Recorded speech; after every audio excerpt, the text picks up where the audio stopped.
Episode 5 of WandaVision just came out for us, and it sparked all sorts of theories galore. One of which is that, and it's probably pretty much inferred by the show for everybody, but there's somebody else pulling the strings here. And it is our and many other people's theory that that person is Mephisto. If you want to know why we think it's Mephisto and how that kind of all ties together, check out our other video. Maybe there's an iCard or something coming up there.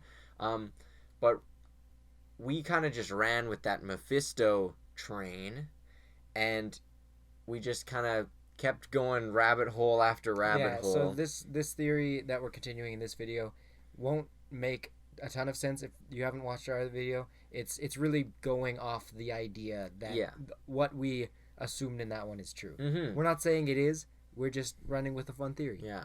Something we learned about Mephisto is that he doesn't really have much of an origin. Mm-hmm. He's just he or she, it might be a she in the MCU. It's hard to give an origin to the devil. Mm-hmm. They are just kind of this very ancient being who, makes deals with people, devilish deals with people. And so we thought, we think the Marvel, at least the MCU, is going to probably try and give some sort of an origin. They tend to stay a bit more grounded. Yeah, they tend to stay a bit more grounded. Unless it's with, like, Celestials. Celestials, I think. Which we'll see. Celestials are defined by the fact that they're more ancient than anything. Mm-hmm. And so they're kind of exempt. But I think, the MCU might go for giving an actual origin to Mephisto. A more tangible. Mm-hmm.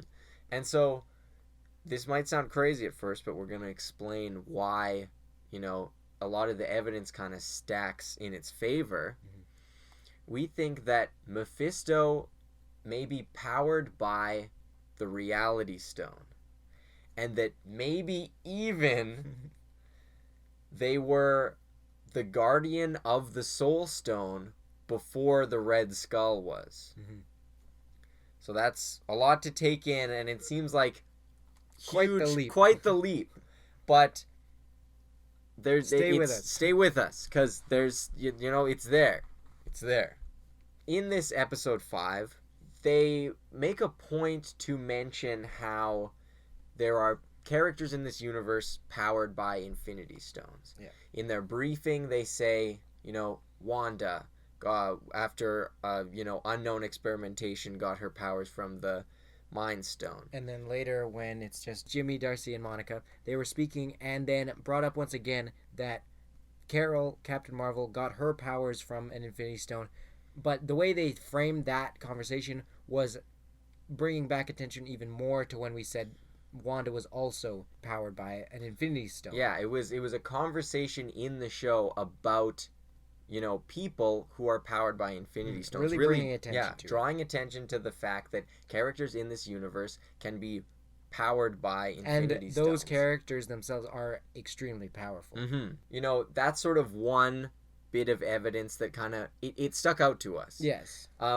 And then we kind of paired that with something else that was very prominent in this episode. And has also been kind of weaving through the entire series. Yeah, something that we noticed ever since we saw certain things happening in WandaVision is that there are shifts of reality in the Hex that are beyond Wanda's power set. Yeah, and they even mentioned this. They even mentioned that she would be channeling a massive amount of power. That's unlike anything we've ever seen her do. Yeah. They directly said that. They also said she's changing reality itself. They specifically even name-dropped reality. They name-dropped reality. And we don't know if they name-dropped it more than once, but they danced around it. They danced around the idea that this is something that Wanda has never been able to do before. And that it's very reality shifting. It's reality.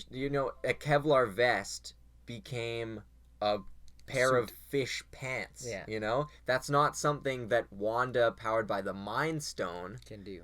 Could do. And that's something that we kind of were a bit skeptical about as we were watching WandaVision is, Scarlet Witch's or Wanda's powers are red, and in this one, it seems if the Hex was all her, there were a lot of reality-based things, and we're like, did they want Wanda to be the reality stone and not the mind stone? Or are they kind of trying to retcon that? And we didn't know how to feel about that. But this kind of would explain how if Mephisto is kind of pulling the strings on the hex, half of the work is actually being done by them. Yeah. And that explains the more physical altering abilities where Wanda is handling the citizens. And we talk a bit more about that in our other video. And I think we may have mentioned this in the other video, but it's worth mentioning here, is that something else that points to that Wanda isn't controlling the reality aspects is when Monica first flies her drone in, it changes it changes from the drone to the toy helicopter, and Wanda finds it and is unaware of what went on there. You know, kind of showing that she's not the one changing things. Yeah, and she also, we kind of get a glimpse into what we think is, you know, Wanda telling the truth, even though she's, you know, only telling partial truths. We think that one thing that was true is she said, I don't know how this place started to begin with. And so that's another thing that just lends to the idea that there is something or someone else involved here. And so how could Mephisto be powered by the reality stone? This is even bigger jump off point, an even bigger stretch here. And so the last people that we know had the reality stone was a long time ago. Which fits with Mephisto's origins, being a very ancient being. Predating Odin, potentially. Yeah, and so in the MCU, the reality stone, until the events of Thor the Dark World, was locked away between dimensions since before Odin. Since Odin's father, Bor. And that's when the Dark Elves had it. We know that they could sort of harness its power to some degree to make weapons, and they were all very volatile and sort of like, you know, when that lieutenant guy uses it, he kind of just becomes this monster who is like dead. Like he kind of had to die in order to use it. And so to a degree, they were able to harness this power. My very first theory on this was that maybe Mephisto in this universe will be a dark elf. A dark elf that survived. And, you know, people were never a huge fan of dark elves. And so that could be a reason why not to do it. But that could also be a reason why you could do it. Is to make dark elves cool again. I personally, I'm not entirely sold on the Dark Elves thing, because I think that's almost giving him too much of an origin. You know, that's something you can run into issues with especially high profile villains like that. I think it could be potentially that I don't disagree with the time period. I think that's if we're gonna go with origin for him in the MCU, that's I think when it'll happen. Yeah, I think to me it may be more likely that Mephisto will be kind of either a creation of the Dark Elves trying to wield the reality stone, and he's just kind of a pure embodiment of that, or is maybe a separate entity who was granted powers through the reality stone by them. I'm not discounting the fact that Dark Elves were involved. Yeah.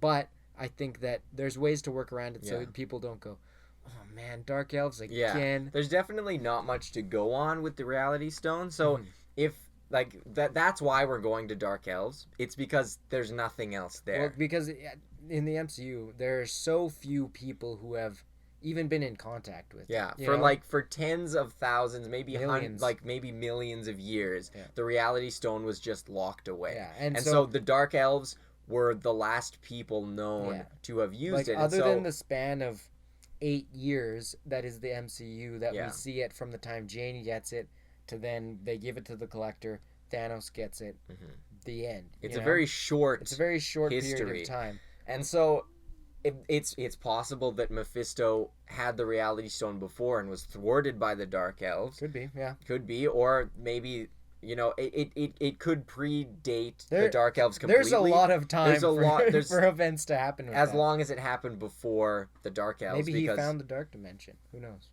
I don't know. But, you know, that's kind of where that's just our we're working with kind of crumbs here. We're working with that's kind of the deep end of our theory. Yeah. Now to go even deeper than that deep.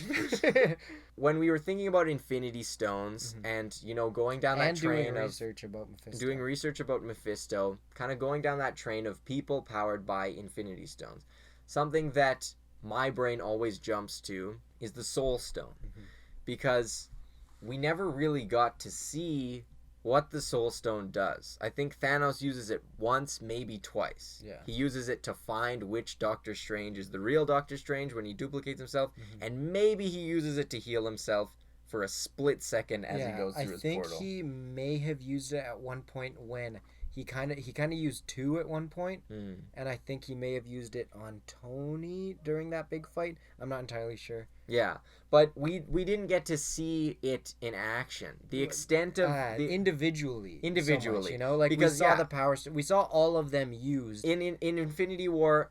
They kind of make a point for Thanos to show what each of them do as he gets it. Yeah. Ones that he tries out his new toys. And on top of that, each one other than that we've seen in action somewhere else before. Yeah. It's always been this huge mystery to me, and I'm sad that it is just destroyed now in the chronological timeline, because there was so much there. It seemed like there's so many unanswered questions about just the Soul Stone. Yeah. And so as I started to tug on that string, there was just this huge connection just was kind of made. The Soul Stone in the MCU is all about this everlasting exchange. Yeah. It's about understanding the importance of a soul. It's about a soul for a soul, exchanging souls. And if you look at what Mephisto is all about in the comics, he's all about exchanging people for their souls, making deals for their souls. With the Ghost Rider, he finds people who are super desperate, maybe even on the verge of death, and he says, "Hey, I'll save you if you give me your soul. I'll give me your soul. You can be the spirit of vengeance." Basically, kind of working for me at the same time, and it's always in his favor. Yeah, and so this kind of other idea that may be connected, we'll come back to that.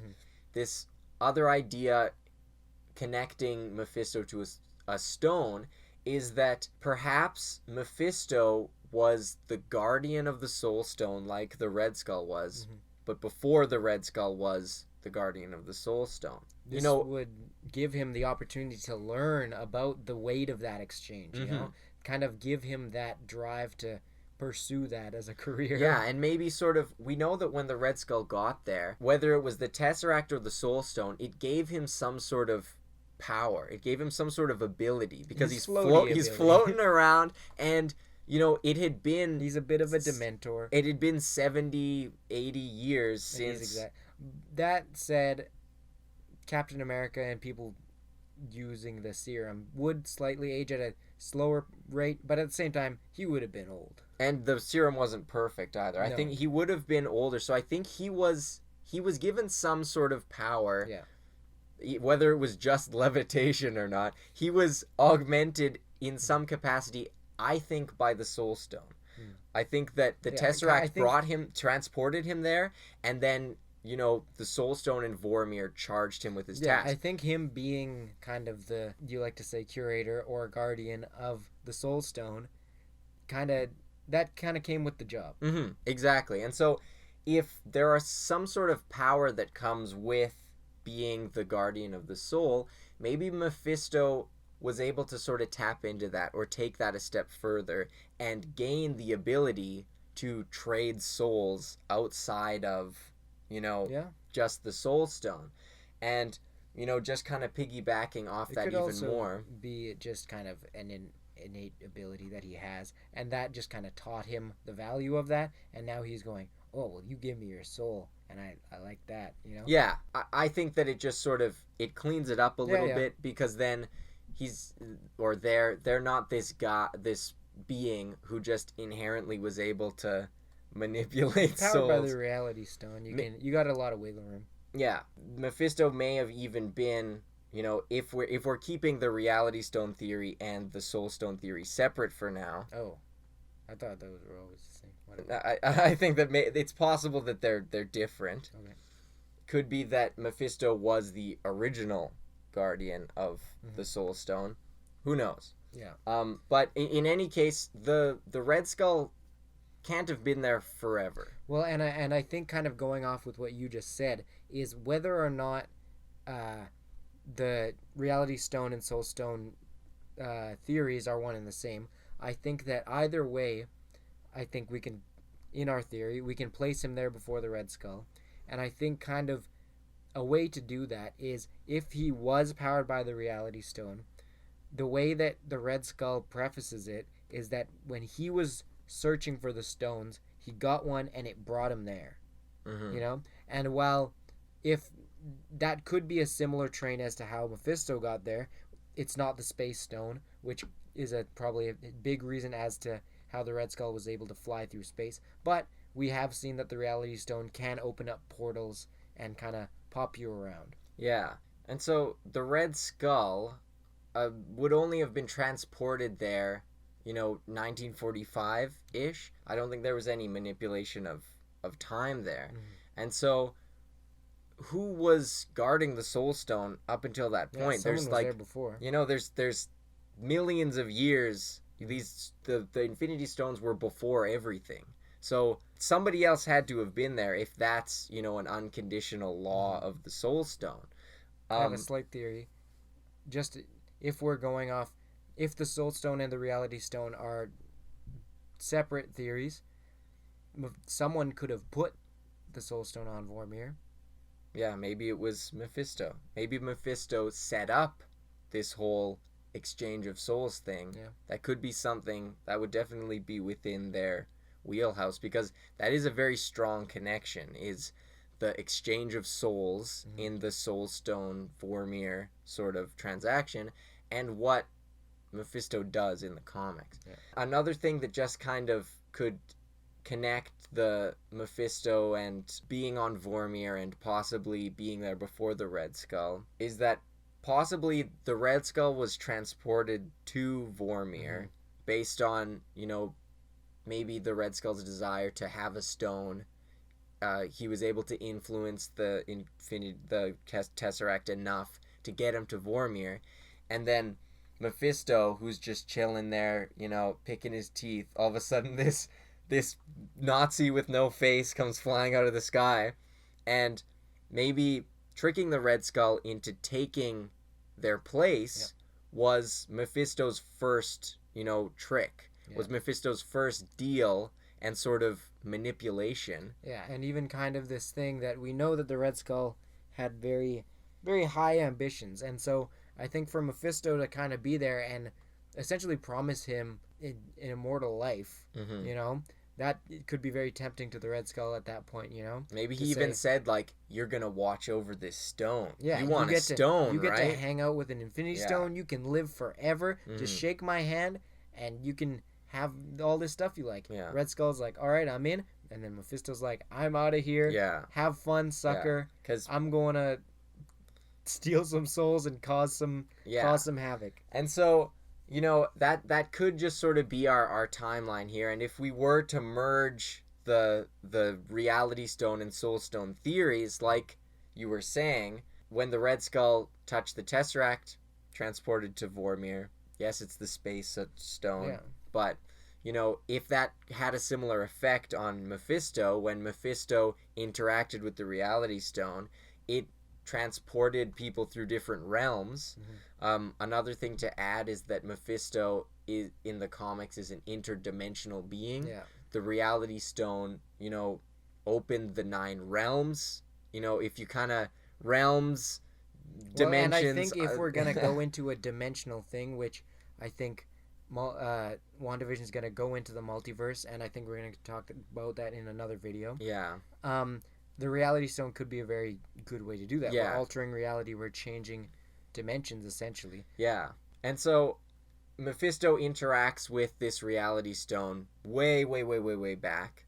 Maybe it transports him to Vormir, and says, like, you're the Soul Stone guy now.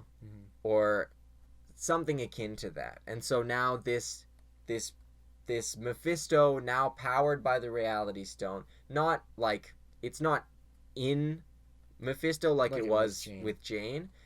It's more like with Wanda. She doesn't have the Mind Stone, and that's what gives her her powers. She just was powered by it, and now she's her own self-sustaining source. Mm-hmm. And so that's sort of the similar thing with Mephisto in our theory. And and tying it all back to what we were saying at the beginning, then we would have mention of Carol powered by a stone, Wanda powered by a stone, which brings us to why we thought this could be a case, is then if Mephisto is powered by a stone too.